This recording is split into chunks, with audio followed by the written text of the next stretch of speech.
Number. Single dad ran into gunfire. To save a cop, what he and his dog did shocked the entire police force. In the chaos of gunfire echoing through downtown streets, as terrified citizens scrambled for cover, one man inexplicably ran straight into the line of fire. On the blood-stained concrete, a female police officer lay crumpled, crimson spreading across her bulletproof vest. No one dared approach, but he did, alongside his loyal German shepherd, racing forward to drag her to safety. The entire city witnessed it. The whole police department stood stunned. A mechanic father had done what even trained officers hesitated to do. Nathan Carter had never imagined his Saturday morning would unfold like this. At 36, the former Marine had carefully constructed a quiet life in Boston's suburbs, far from the violence that once defined his days. His powerful frame, standing 6 feet tall with muscles earned through years of military service, moved with practiced efficiency through his auto repair shop each day. The sun-weathered skin and short brown hair framed eyes that held depths of experience, gray-blue orbs that had seen too much, lost too much. A faint scar ran along his left shoulder, a permanent reminder of Fallujah, though that wasn't the wound that hurt most. 3 years had passed since cancer stole Sarah from him. 3 years since he'd held his wife's hand as she slipped away in a sterile hospital room, her once vibrant spirit finally surrendering to the disease that consumed her from within. He'd traded his dress blues for coveralls that day, walking away from a military career that suddenly meant nothing without her to come home to. The only thing that mattered now was Astrid, their daughter, 8 years old with her mother's honey blonde hair and those same striking blue eyes that could shift from laughter to concern in a heartbeat. Astrid was everything. Smart beyond her years, she devoured comic books and fantasy novels with equal enthusiasm, often reading to Rex, their 5-year-old German shepherd, as if he understood every word. Perhaps he did. The dog had come into their lives shortly after Sarah's death. A puppy Nathan had impulsively adopted from a shelter, thinking Astrid needed something to love that wouldn't leave her. Rex had grown into 70 pounds of loyalty and protection, his black and tan coat gleaming with health, his intelligent eyes always tracking Astrid's movements.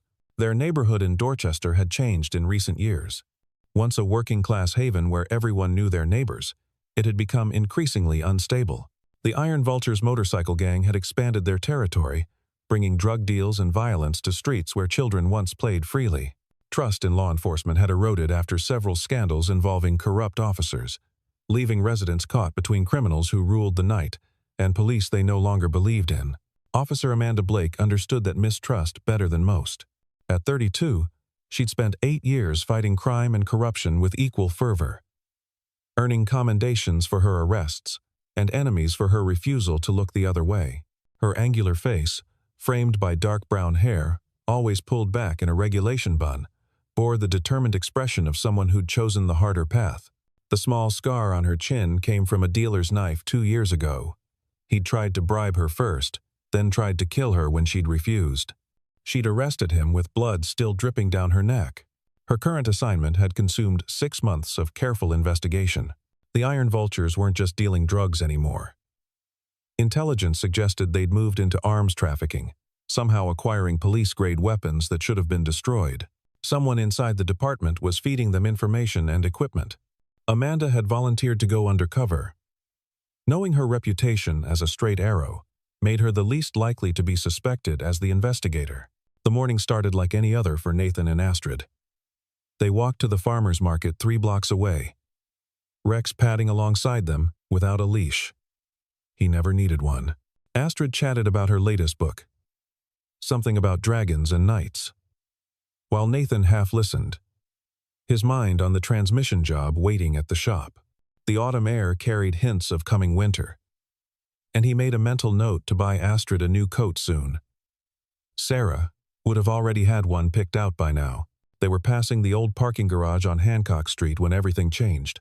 The sharp crack of gunfire split the morning calm, followed by screams and the sound of running feet. Nathan instinctively pushed Astrid behind him as people fled past them, their faces masks of terror. Through the chaos, he saw her, a police officer down on the asphalt, trying to crawl behind a parked car while crimson spread across her left shoulder. 2 figures in black moved through the shadows of the garage, weapons raised. The officer's service weapon lay feet away where she'd dropped it, her hand pressed desperately against the wound. Nathan's military training kicked in, his mind calculating angles, distances, threats. But stronger than training was Astrid's small hand in his, her voice trembling as she whispered words that would change everything. "Dad, we have to help her." The words hit him like ice water. His daughter, seeing someone in danger, expected him to act. Expected him to be the hero she'd always believed him to be. Nathan's chest tightened as memories flooded back. Sand and heat, the weight of a rifle, the faces of men he'd served with who hadn't made it home. He'd left that world behind. Promised himself he'd never again put himself in danger. Because Astrid needed him whole and alive. But the officer was dying. He could see it in how her movements grew sluggish, how the pool of blood expanded. The shooters were repositioning, preparing to finish what they'd started. And his daughter was watching him, waiting to see what kind of man her father really was. Nathan spotted the corner store 20 feet away, its owner, Margaret Wilson, peering anxiously through the window. He made his decision in a heartbeat. Scooping Astrid up, he ran to the store, practically throwing her inside. "Call 911, he told Margaret. His voice steady despite his racing heart. "Keep her safe. Don't let her watch." Before Astrid could protest, before his rational mind could stop him, Nathan was running. Not away from the gunfire, but straight toward it. The distance to the wounded officer felt both endless and instantaneous. Nathan's boots pounded against asphalt as Rex surged ahead, the dog's instincts aligning with his master's intent. A bullet whined past Nathan's ear, so close he felt the heat of its passage. Another sparked off the concrete inches from his knee, but he didn't stop, couldn't stop, not when he could see the officer's eyes, brown and desperate, fixed on him with a mixture of shock and hope. Rex reached her first, positioning himself between the officer and the shooters, his deep bark echoing off the buildings. The sound was primal, threatening, the voice of a predator protecting its pack. For a crucial second, the gunfire paused. Whether from surprise or the need to reload, Nathan didn't know or care. He slid the last few feet on his knees, ignoring the skin tearing through his jeans, and grabbed the officer under her arms. "I've got you," he said, though he wasn't sure she could hear him over Rex's continued barking and the resumed gunfire. She was heavier than expected. The vest, the equipment belt, dead weight from blood loss. Nathan's muscles, still conditioned despite 3 years of civilian life, strained as he dragged her backward toward the cover of a delivery truck. A bullet caught his upper arm, tearing through jacket and flesh with burning intensity. Nathan grunted, but didn't stop moving, using his body to shield the officer as they moved. Rex darted back and forth, unpredictable and fierce, keeping the shooter's aim disrupted. 20 feet, 15, 10. Finally, blessed cover as they rounded the truck's bulk. Nathan immediately shrugged off his jacket, pressing it hard against the officer's shoulder wound. Her eyes were glazing, shock setting in. "Stay with me," he commanded, falling back on combat first aid training. "Look at me." "What's your name?" "Blake," she managed. "Amanda Blake." "Okay, Amanda. You're going to be fine. Help's coming." He could already hear sirens approaching. His own arm throbbed, blood seeping through his shirt. But it could wait. The shoulder wound was the priority. He maintained pressure while using his free hand to check for other injuries. Professional and calm despite the chaos around them, the shooters had fled at the sound of sirens, vanishing into the maze of back alleys they obviously knew well. Rex returned to Nathan's side, alert but no longer aggressive, his muzzle stained with foam from barking. Security cameras from 3 different buildings had captured everything. Nathan's desperate run, his shielding of Amanda, Rex's fearless intervention. When the first patrol cars screamed onto the scene, Nathan thought the danger was over. He was wrong. The responding officers saw a blood-covered civilian crouched over one of their own.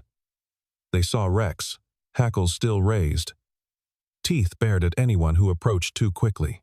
They saw what they expected to see. Threat, not hero. Weapons drawn, they ordered Nathan to step away from Amanda, to get on the ground, to control his dog. "I'm trying to help her," Nathan said, not moving his hands from the compress. "She's lost a lot of blood." The shooters went east through the alley. But Sergeant Dante Cross, the shift commander who'd arrived with the second wave of units, wasn't interested in Nathan's version of events. Tall and lean with meticulously styled blonde hair and cold gray eyes that never seemed to blink, Cross had the look of someone who'd decided guilt before asking questions. His pale complexion and sharp features gave him an almost predatory appearance as he studied the scene. "Secure the civilian," Cross ordered. "Get that dog controlled. And somebody get Blake to the hospital." Paramedics finally reached Amanda, taking over from Nathan with professional efficiency. As they loaded her onto a gurney, she tried to speak, to tell them Nathan had saved her. But Cross wasn't listening. His attention was fixed on Nathan, studying him with an intensity that made Nathan's military instincts scream danger. The next hours became a nightmare of procedure and suspicion. Nathan was taken to the station, his arm treated perfunctorily by an EMT before he was placed in an interview room. Rex was removed by animal control despite Nathan's protests, destined for a quarantine facility until his threat level could be assessed. Worst of all, Astrid was taken into protective custody by Child Protective Services, the trauma of seeing her father arrested compounding her fear. Margaret Wilson, the store owner who'd sheltered Astrid, had tried to explain what she'd witnessed, but her statement was filed away without seeming interest. The narrative was already being written, and it didn't include civilian heroes. In the stark interview room that smelled of burnt coffee and desperation, Nathan faced Cross across a metal table scarred by years of similar confrontations. Cross's questioning style was psychological warfare. Long silences, repeated questions, implications wrapped in seemingly casual observations. "Former Marine," Cross noted, reading from Nathan's file. "Combat experience. PTSD diagnosis after discharge. Lost your wife 3 years ago. That's a lot of trauma, Mr. Carter. Sometimes trauma makes people do unexpected things, like save a police officer." Nathan kept his voice level, recognizing the interrogation tactics, like being in exactly the right place, at exactly the right time. "You know what I find interesting?" Cross leaned back, his expensive watch catching the fluorescent lights. The Iron Vultures knew exactly where Officer Blake would be. That was supposed to be a confidential surveillance position. So either we have a leak in the department, or someone on the outside knew about the operation. "I was taking my daughter to the farmer's market. Checked the security footage from every Saturday for the past year. Same route, same time." Cross smiled, an expression that didn't reach his eyes. "Convenient. A routine that puts you right where you needed to be." Two younger officers, Liam Morrison and Finn Walsh, watched through the observation window. Both in their early 30s, they'd joined the force with ideals about justice that 5 years on the job hadn't quite crushed. They exchanged troubled looks as Cross continued his aggressive questioning. "This doesn't feel right," Liam muttered. He was stocky and earnest, with red hair that refused to stay regulation length. The guy ran into Gunfire. His dog protected Blake. Why are we treating him like a suspect? Finn, taller and darker with the build of a runner, shook his head. Cross has been weird about this whole Iron Vultures investigation. Remember when those weapons went missing from evidence? He shut down questions real fast. Meanwhile, Amanda Blake was fighting her own battle. She'd woken in the hospital to find her department treating her rescuer as a potential accomplice. Despite the pain medication clouding her thoughts and the doctor's orders to rest, she demanded access to a computer and began her own investigation. Nathan Carter's service record told a story of honor and sacrifice. Multiple commendations, a Bronze Star for pulling 3 wounded Marines from an ambush in Afghanistan. He'd left the military not because of PTSD, as Cross suggested, but to care for his dying wife. His financials showed a man living paycheck to paycheck, putting every spare dollar into Astrid's college fund. The garage where he worked gave him glowing references. Honest, skilled, never missed a day, except when Astrid was sick. This wasn't a criminal. This was a hero being railroaded. Amanda's investigation took a darker turn when she accessed the Iron Vultures file. The gang's expansion coincided precisely with several evidence room discrepancies. Weapons logged as destroyed had surface registration numbers that matched those recovered from gang arrests. Someone inside was arming them, and that someone had known about her surveillance position. She thought about Cross's behavior at the scene, how quickly he'd moved to isolate Nathan, how he'd dismissed witness statements. A terrible suspicion formed, one that made her shoulder wound seem trivial by comparison. At the garage, crime scene techs processed Nathan's workspace with unnecessary thoroughness. They were looking for evidence of gang connections, drug residue, anything to support Cross's theory. What they found instead was a listening device, professional grade, hidden under Nathan's workbench. Constance Hale from Internal Affairs arrived within an hour. At 40, she had the worn efficiency of someone who'd seen too much corruption to be surprised by anything. Her dark hair, pulled back severely, framed a face that gave away nothing as she examined the device. "This is department issue," she said quietly to her partner. "Serial number matches our inventory. The question is, who signed it out, and why it's here?" The investigation's focus shifted, though Nathan remained in custody. Constance's team traced the device's authorization. It had been signed out by Cross 6 weeks ago for an authorized surveillance that didn't appear in any official files. The ammunition that had struck Amanda matched a lot, reported stolen from the evidence room, a theft Cross had personally investigated and declared unsolvable. The pieces were falling into place, painting a picture of corruption that reached deeper than anyone wanted to admit. Nathan had been held for 48 hours when Amanda, against medical orders, discharged herself from the hospital and arrived at the station. Her left arm was immobilized, her face pale from blood loss, but her eyes burned with determination. "I need to speak with Sergeant Cross," she told the desk officer. "About the Nathan Carter case." Cross appeared within minutes, his expression carefully neutral. "Officer Blake, you should be recovering. Nathan Carter saved my life. I'm prepared to testify to that. I'm also prepared to testify that my surveillance position was known only to 3 people. Myself, Lieutenant Morrison, and you." Something flickered in Cross's eyes. Calculation. Perhaps a hint of concern.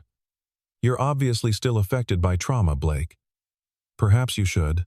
Perhaps I should talk to Internal Affairs about the weapons missing from evidence, about how the Iron Vultures always seem to know our moves, about that listening device found in Mr. Carter's garage." The station had gone quiet, officers pretending to work while straining to hear the confrontation.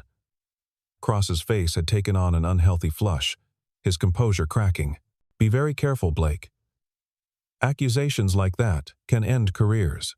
"Yes," Constance Hale said, appearing as if summoned. "They certainly can." She held up a folder, marked with IA seal. "Sergeant Cross, I'm going to need you to come with me. We have some questions about your financial records.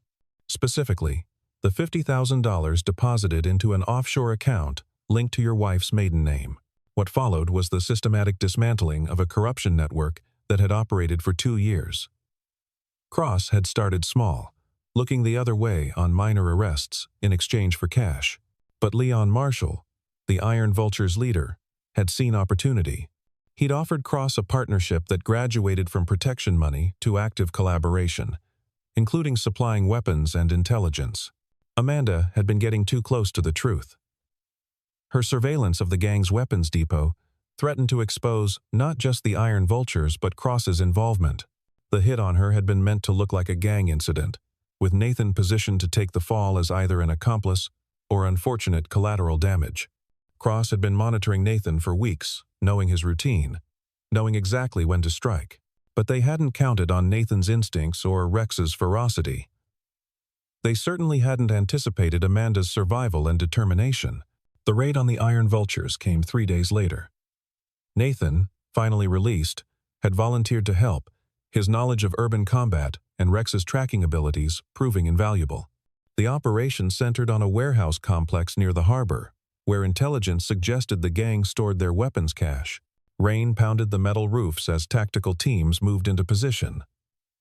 Nathan, wearing a borrowed vest, guided Constance's team through the maze of containers. Rex, finally released from quarantine, worked with Liam to clear potential ambush points. The dog's senses were sharper than any technology, alerting to hidden gang members before thermal imaging picked them up. Cross was there too, having arranged to meet Leon to warn him about the impending raid, a final act of betrayal that Constance had anticipated. Wearing a wire, Cross became the star witness against himself as he laid out the entire conspiracy to Leon, warning him to move the weapons before dawn. When the floodlights blazed and sirens wailed, chaos erupted. Leon's men scattered, but Rex had already marked their escape routes. His barking guided teams to fleeing suspects while Nathan's tactical knowledge helped coordinate the encirclement. In the end, 17 gang members were arrested along with enough weapons to arm a small militia. Cross's expression when Constance personally arrested him was one of disbelief melting into resignation. The game was over, and everyone knew it. The trial that followed became a sensation. Evidence from Cross's communications, financial records, and the wire recording created an airtight case. Prosecutor Evelyn Torres, known for her tenacity, methodically presented how a sworn officer had betrayed his oath for profit, endangering fellow officers and civilians alike. Amanda testified about her investigation, her voice steady as she described the attack and Nathan's intervention. Security footage played on courtroom screens, showing Nathan's heroic run through gunfire, Rex's fearless protection, the desperate first aid that had saved her life. When Nathan took the stand, the courtroom was silent. He spoke simply about that morning, taking his daughter to the market, seeing someone in danger, making a choice. When asked why he'd risked his life for a stranger, his answer resonated beyond the courtroom. My daughter was watching. She needed to know that, when someone needs help, you don't calculate the risk. You act. That's what makes us human. Cross received 25 years for corruption, attempted murder, and weapons trafficking. Leon Marshall got life without parole. 17 other conspirators received various sentences. The case triggered a massive reform of the Boston Police Department's evidence handling procedures and internal oversight. Nathan received the Citizens Medal of Valor from the mayor, though he looked uncomfortable in his borrowed suit as cameras flashed.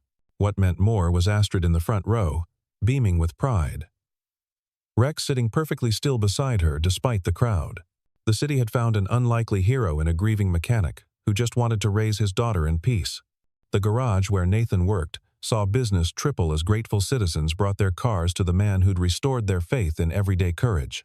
Nathan hired 2 assistants to handle the overflow, creating jobs in a neighborhood that desperately needed them.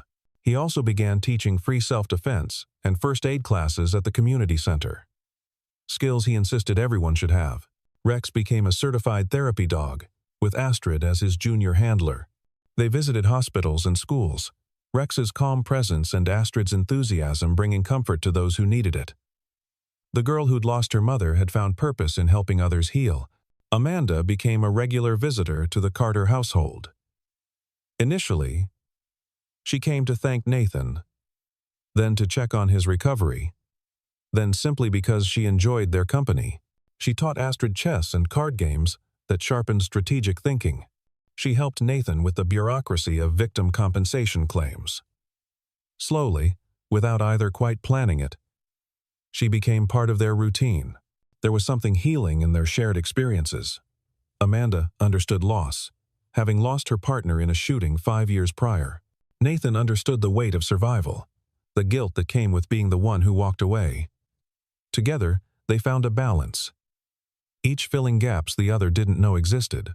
6 months after the shooting, Boston Common was painted gold by autumn sunset.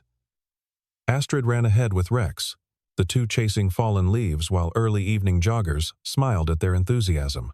Nathan and Amanda walked slower, a comfortable silence between them that had replaced the need for constant conversation.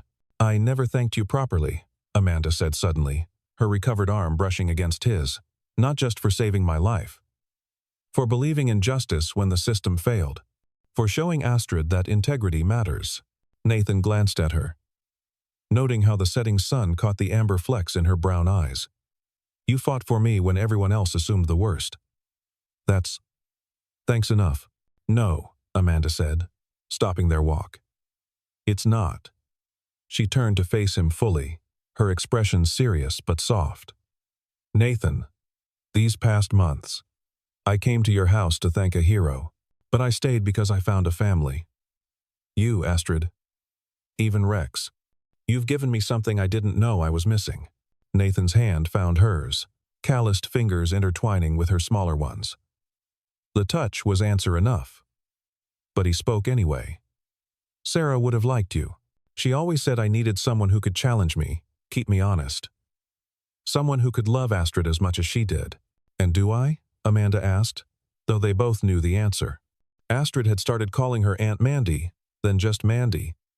And lately, sometimes, carefully, "Mom, you know you do," Nathan said, pulling her closer. Around them, Boston continued its evening routine, but in their small circle of connection, time seemed to pause. Astrid had noticed them stopping and ran back, Rex at her heels. She looked at their joined hands, at the way they stood close enough to share warmth, and her face lit with a smile that could have powered the city. "Are you guys finally going to get married?" she asked, with 8-year-old directness. "Because Rex and I have been waiting forever." Amanda laughed, the sound bright against the autumn air. Nathan shook his head, smiling despite himself. "We should probably date first, kiddo. Dating's for people who don't know each other," Astrid declared. "You already know each other. Mandy knows you put too much sugar in your coffee and leave your socks everywhere. You know she sings in the shower and can't cook anything except eggs. Rex knows she gives him treats when you're not looking. What else is there?" As if in agreement, Rex barked once, tail wagging, as he looked between the 3 humans who'd become his pack. The German shepherd who'd charged into Gunfire seemed to understand that the real victory wasn't in the violence prevented, but in the family preserved and expanded. Amanda knelt to Astrid's level, her voice serious. "How would you feel about that? If your dad and I, if we became a real family?" Astrid threw her arms around Amanda's neck, nearly knocking her over. "I already picked out my dress for the wedding. It's blue, like Mom's was. Dad showed me pictures. She would want him to be happy. She would want me to have someone who reads to me and teaches me chess and makes Dad smile again." Nathan joined the embrace, his strong arms encompassing both of them while Rex pressed against their legs, completing the circle. In that moment, on an ordinary path in Boston Common, a new family solidified. Not born from conventional beginnings, but forged in crisis, tested by injustice, and strengthened by choice. The sun dipped below the skyline, painting the city in shades of amber and rose. They walked home together, Astrid between Nathan and Amanda, their hands linked over her head while she swung between them.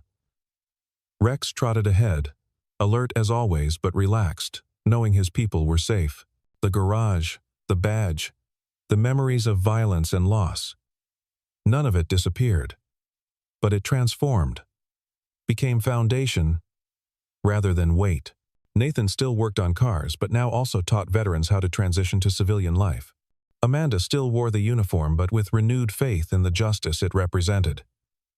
Astrid still missed her mother, but had learned that love multiplies rather than replaces.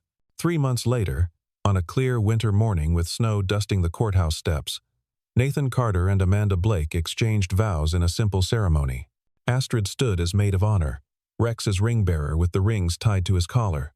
Liam and Finn were groomsmen, Constance and Margaret among the small gathering of witnesses. The judge who performed the ceremony was the same one who'd presided over Cross's trial, and she smiled as she pronounced them husband and wife. From chaos, courage. From injustice, truth. From loss, love renewed. May your union be as strong as the character you've both displayed. As they kissed, Astrid and Rex both barked. One with laughter, one with joy. And the photographer captured a moment that would later hang in their living room. A father who'd run toward danger. A mother who'd fought for truth. A daughter who'd never lost faith. And a dog who'd protected them all. Behind them, through the courthouse windows, Boston stretched out under winter sun, a city where one moment of courage had rippled outward, touching lives and rebuilding faith in ways no one could have predicted. The mechanic who'd just wanted quiet had found purpose. The cop who'd fought alone had found partnership. The girl who'd lost her mother had found family multiplied. and the German shepherd who'd charged into Gunfire had found his pack complete and protected. Sometimes heroes wear capes, sometimes they wear badges or uniforms. But sometimes they wear oil-stained coveralls and just want to take their daughter to the farmer's market. Nathan Carter was all of these and none of them. Simply a man who'd chosen courage when it mattered most. And in doing so, had discovered that the greatest rescue wasn't pulling someone from danger, but building something worth protecting from the ashes of loss. As the small wedding party dispersed into the winter morning, Astrid tugged on Nathan's hand. "Dad, does this mean Rex gets another medal for being the best ring bearer?" Nathan laughed, scooping her up despite her protests that she was too big for such things. "I think Rex has earned all the medals he needs. He's got his family. That's worth more than all the recognition in the world." Amanda leaned against Nathan's shoulder, her wedding ring catching the light. "Speaking of family, there's something we should probably tell you, Astrid." The girl's eyes widened with hope. Is there going to be a baby?" "Not yet," Amanda said, smiling at the disappointment that flashed across Astrid's face. "But we've started the adoption process for a little boy named Marcus. He's 6, lost his parents last year. He needs a family. And we thought, I'm going to be a big sister?" Astrid's shriek of joy sent pigeons scattering from the courthouse steps. Rex barked in response, tail wagging frantically. "When? Can I meet him? Does he like dogs? Will he share my room?"